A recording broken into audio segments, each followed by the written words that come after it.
ભારતીય જીવન વીમા નિગમમાં વર્ષોથી કરાર આધારિત નોકરી કરી રહેલા 7 લોકો પાસેથી અમદાવાદના એક ઠગે 46.50 લાખ રૂપિયા પડાવી લીધા હતા। સિક્યુરિટી ગાર્ડની નોકરી કરતા અને ભાડાના મકાનમાં રહેતા લોકોને દિલ્હીના સંપર્કોથી કાયમી નોકરી કરાવી આપવાની લાલચ આપનારા ચિકેશ કાંતિલાલ શાહ સામે અમદાવાદ ક્રાઇમ બ્રાન્ચ ખાતે છેતરપિંડીની ફરિયાદ નોંધાઈ હતી। છેતરપિંડીના મામલે તપાસ કર્યા બાદ ચિકેશ શાહની ધરપકડ કરવામાં આવી હતી।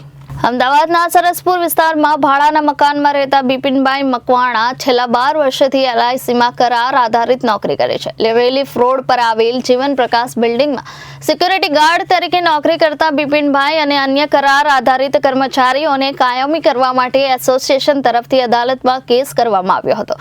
માર્ચ 2015માં અદાલતનો ચુકાદો તરફેણમાં આવ્યો હોવા છતાં તેમને કાયમી કર્મચારી બનાવાયા ન હતા। રેલી ફ્રોડ પર દેરાસરમાં આવતા ચિકેશ શાહ સાથે વર્ષ 2023માં બિપિનભાઈનો પરિચય થયો હતો। ચિકેશ કાંતિલાલ શાહ પોતાના દિલ્હી સુધીનો સંપર્ક હોવાનું કહીને બિપિનભાઈને કાયમી નોકરી અપાવવાની લાલચ આપી હતી। બિપિનભાઈની જેમ LICના અન્ય કરાર આધારિત કર્મચારીઓ સાથે ચિકેશે મીટિંગ કરી પ્રથમ ટોકન પેટે એપ્રિલ 2023માં 5 લાખ રૂપિયા રોકડા લીધા હતા। ત્યારબાદ ટુકડે કુલ રૂપિયા 46,50,000 મેળવી લીધા હતા। બિપિનભાઈ સહિતના લોકોએ કડક ઉઘરાણી કરતા ચિકેશ શાહે નોટરાઇઝ ડિક્લેરેશન તેમજ બેંક ઓફ બરોડાનો ચેક બાંહેધરી પેટે આપી 31 જાન્યુઆરી 2025 સુધીમાં કાયમી કર્મચારીનો હુકમ કરાવી આપવાની ખાતરી આપી હતી। આખરે બિપિનભાઈ સહિતના લોકોને પોતાની સાથે ઠગાઈ થઈ હોવાની જાણ થતા આર્થિક ગુના નિવારણ શાખામાં ફરિયાદ કરતા પોલીસે ગુનો નોંધ્યો છે। LICના કરાર આધારિત કર્મચારીઓ સાથે ઠગાઈ થતી હોવાની અરજી મળતા EOW અમદાવાદે આ મામલે તપાસ આરંભી હતી। પ્રાથમિક તપાસમાં ચિકેશ કાંતિલાલ શાહે છેતરપિંડી કરી હોવાની વિગતો સામે આવતા તેની સામે ગુનો નોંધવામાં આવ્યો હતો। ચિકેશ શાહને EOWએ કાનૂની પ્રક્રિયાના ભાગરૂપે નોટિસ આપી હતી। છેતરપિંડીના મામલે તપાસ કર્યા બાદ ચિકેશ શાહની ધરપકડ કરવામાં આવી હતી।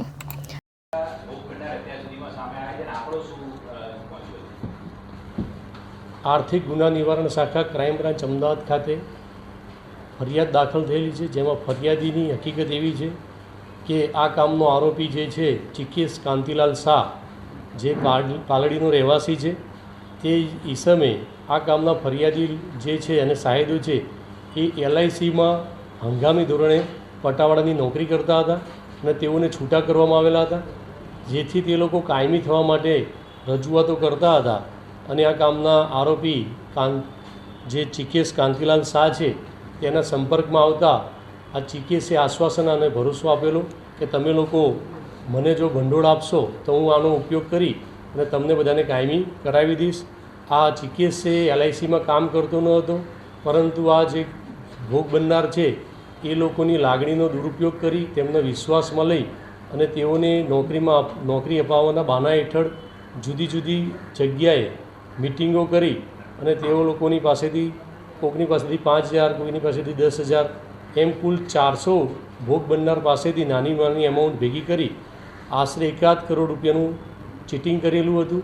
અને નોકરીના ઓર્ડર માટે પોતે દિલ્હી જાય છે, આવે છે, ટૂંક સમયમાં ઓર્ડર થઈ જશે એવું આશ્વાસન આપતો હતો, પરંતુ વારંવાર કહેવા છતાં નોકરી ન અપાવવા અને પૈસા બી પાછા ન આપતા આર્થિક ગુના નિવારણ શાખા ખાતે આ ગુનો દાખલ કરવામાં આવેલો છે।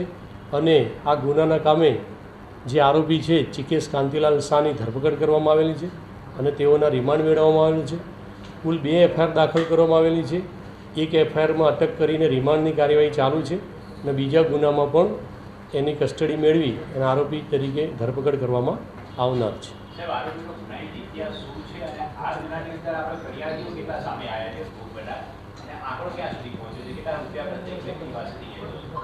ચિકેશ કાંતિલાલ શાહ જે આરોપી છે તે અગાઉ 2011માં પણ પકડાયેલો છે। ત્યારબાદ એના વિરુદ્ધમાં EOW ખાતે જ એક ગુનો દાખલ 2023-24માં થયેલો છે અને હાલ 2 ગુના દાખલ થયેલા છે। આ જે આરોપી છે એની MO એવી છે કે જે કોઈ ભોગ બનનાર હોય તેની વેદના સાંભળી, તેની જે તકલીફ છે સાંભળી અને તેમાંથી બહાર લાવી દેશે એવું પ્રલોભન આપી અને તેની પાસેથી પૈસા લેતો હોય છે। અને આમાં પણ LICમાં ભોગ બનનાર કુલ 400 જેટલા માણસો છે તે લોકોના નોકરીનું આશ્વાસન આપી અને કાયમી કરાવી દેશે એવું આશ્વાસન આપી અને આશરે 1.5 કરોડ રૂપિયાનું ભંડોળ તેણે પ્રાપ્ત કરેલું છે અને તેની સાથે ચીટિંગ કરેલાનું જણાઈ આવે છે। જે આરોપી છે ચિકેશ કાંતિલાલ શાહ એ પોતે આ રીતે ચીટિંગ જ કરવાનું કામ કરે છે, પરંતુ અગાઉ એ પોતે એક સંસ્થામાં કામ કરતો હતો, ત્યાં પણ એના માલિકનું ચીટિંગ કરી કાઢ્યું હતું અને એ માલિકે પણ એના વિરુદ્ધમાં EOW ખાતે ગુનો દાખલ કરાવેલો છે. એટલે એ માણસ ગમે તે બિઝનેસ પોતપોતાના સમયાંતરે બદલતો રહેતો હોય છે.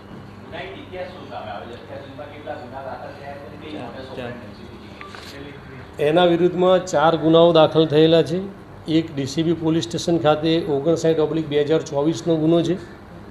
ત્યારબાદ કાગડાપીઠ પોલીસ સ્ટેશનમાં 84/2011નો ગુનો છે અને EOW ખાતે અત્યારે 2025માં 2 ગુના દાખલ થયા. કુલ 4 ગુનાઓ એના વિરુદ્ધમાં દાખલ થયેલા છે. આ જે ભોગ બનનાર છે તે લોકો, આ જે આરોપી છે એ જૈન દેરાસરમાં પૂજા કરવા ગયેલો હતો.